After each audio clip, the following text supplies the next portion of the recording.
समय था 1906। भारतीय राजनीति में अंग्रेजों ने दो और राज्य बनाने के लिए बंगाल प्रेसिडेंसी को तोड़ने की प्रक्रिया में था। गांधी जी दक्षिण अफ्रीका में अहिंसक आंदोलन कर रहे थे। एक बच्चा जिसका जन्म 23 जुलाई 1906 को अलीराजपुर रियासत के भाभरा गांव में एक ब्राह्मण परिवार में चंद्रशेखर तिवारी के रूप में जन्म हुआ। उनके पूर्वज उत्तर प्रदेश के उन्नाव जिले के बदरका गांव से थे। उनकी मां जगरानी देवी सीताराम तिवारी की तीसरी पत्नी थी, जिनकी पिछली पत्नियां कम उम्र में ही मर गई थी। बदरका में अपने पहले बेटे सुखदेव के जन्म के बाद परिवार अलीराजपुर राज्य में चला गया। उनकी मां चाहती थी कि उनका बेटा एक महान संस्कृत विद्वान बने और उन्होंने अपने पिता को उसे पढ़ने के लिए बनारस के काशी विद्यापीठ में भेजने के लिए राजी किया।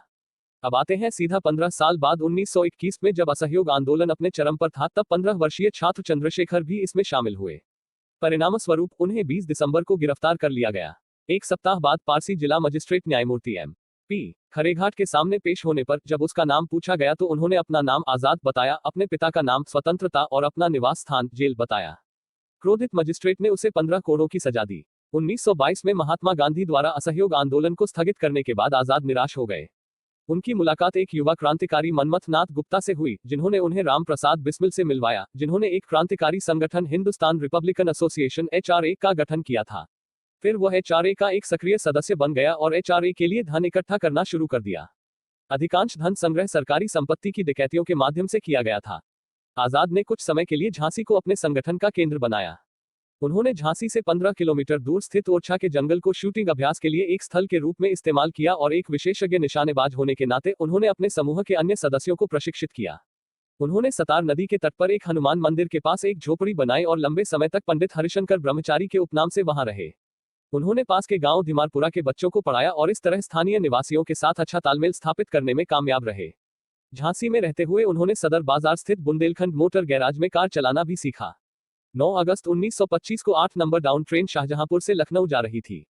जब यह काकोरी से गुजरी तो एक क्रांतिकारी राजेंद्र लाहिड़ी ने ट्रेन को रोकने के लिए आपातकालीन चेन खींच दी और बाद में अन्य क्रांतिकारियों ने गार्ड को पकड़ लिया।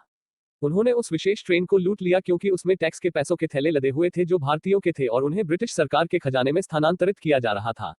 उन्होंने केवल ये बैग लूटे जो गार्ड के केबिन में मौजूद थे और उनमें लगभग 4600 रुपए थे और लखनऊ भाग गए। इस डकैती के उद्देश्य थे भारतीयों से ब्रिटिश प्रशासन द्वारा वसूले गए कर के पैसे से HRA का वित्तपोषण करें, ब्रिटिश प्रशासन द्वारा भारतीयों से बहुत अधिक कर वसूलने का विरोध करना, भारतीयों के बीच HRA की सकारात्मक छवि बनाकर जनता का ध्यान आकर्षित करें। एक वकील अहमद अली, जो एक यात्री था, अपनी पत्नी को देखने के लिए महिला डिब्बे में उतरा था और मनमथनाथ गुप्ता द्वारा अनजाने में गोली मारकर हत्या कर दी गई, लेकिन इसने इसे हत्या का मामला बना दिया। घटना के बाद ब्रिटिश प्रशासन ने गहन तलाशी अभियान शुरू किया और कई क्रांतिकारियों को गिरफ्तार कर लिया जो HRA के सदस्य या हिस्सा थे। उनके नेता राम प्रसाद बिस्मिल को 26 अक्टूबर 1925 को शाहजहांपुर में गिरफ्तार किया गया था और अशफाकुल्ला खान को 7 दिसंबर 1926 को दिल्ली में गिरफ्तार किया गया था। 1928 में भगत सिंह और अन्य क्रांतिकारियों के साथ उन्होंने गुप्त रूप से हिंदुस्तान रिपब्लिकन एसोसिएशन HRA को पुनर्गठित किया और 8-9 सितंबर को इसका नाम बदलकर Hindustan socialist Republican association HSRA कर दिया ताकि स्वतंत्र भारत के अपने प्राथमिक उद्देश्य को प्राप्त किया जा सके, समाजवादी सिद्धांत पर। इसके बाद आजाद ने लाला लाजपत राय की मौत का बदला लेने के लिए शिवराम राजगुरु, सुखदेव थापर और भगत सिंह जैसे क्रांतिकारियों के साथ मिलकर पुलिस अधीक्षक जेम्स ए स्कॉट की हत्या की साजिश रची। हालांकि गलत पहचान के एक मामले में साजिशकर्ताओं ने एक सहायक पुलिस अधीक्षक जॉन पी सॉन्डर्स को गोली मार दी। आजाद ने एक भारतीय police head constable Chandan Singh की गोली मारकर हत्या कर दी, जिसने सिंह और राजगुरु के भाग जाने पर उनका पीछा करने का प्रयास किया था। जब वह जा रहे थे 17 दिसंबर 1928 को लाहौर में जिला पुलिस मुख्यालय, 27 फरवरी 1931 को इलाहाबाद के CID प्रमुख J.R.H. नॉट बोवर को किसी ने बताया कि आजाद अल्फ्रेड पार्क में थे और अपने साथी और सहयोगी सुखदेव राज के साथ बातचीत कर रहे थे। इसे प्राप्त करने पर बोवर ने इलाहाबाद पुलिस को उसे गिरफ्तार करने के लिए पार्क में अपने साथ चलने के लिए बुलाया। पुलिस पार्क में पहुंची और उसे चारों तरफ से घेर लिया।